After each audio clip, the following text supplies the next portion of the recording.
Former senior advisor to President George W. Bush and Fox News contributor Karl Rove. Karl, I got to tell you, when I hear a presidential candidate complain about being subjected, to scrutiny and questions, it kind of worries me. But this has been the modus operandi for them for a long time. And to Hillary's point, it's worked.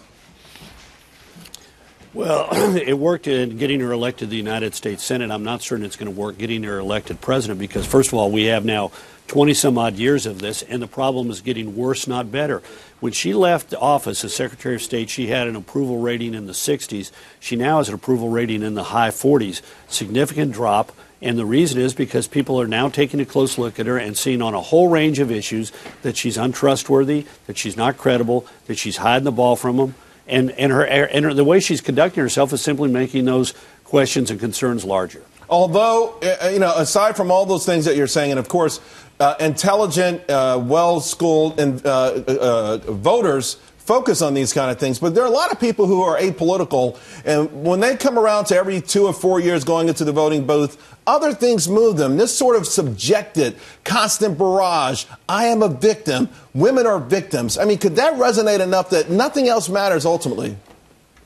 Well, I think it depends upon what is the substance of people's concerns, and I don't think that's going to be sufficient in the fall of 2016. You're right. Right now, a lot of people who are paying attention to politics, they tend to be more partisan. They tend to be better, they tend to be better involved in these things. They're paying attention. A lot of people aren't and won't pay a lot of attention until the fall of 2016.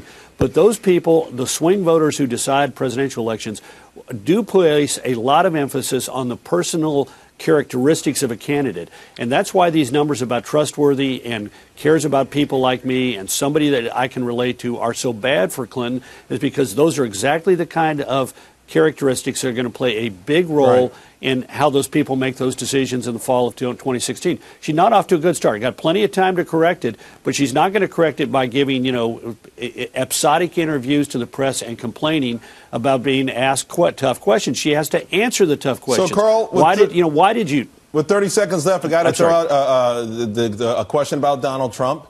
Again, it feels like the traditional GOP establishment, which many people think you're at the center of, or one of the big players there, would like to just see him go away. Where does he stand in this big crowded field? Is he helping you or hurting you?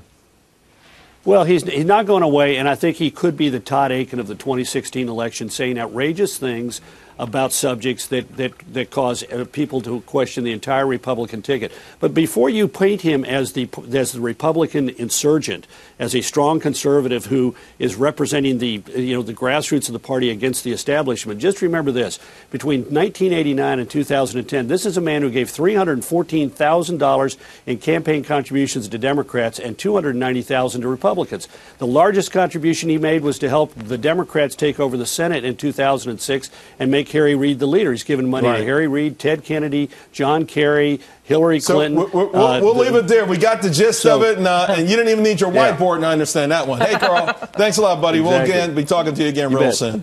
Hey,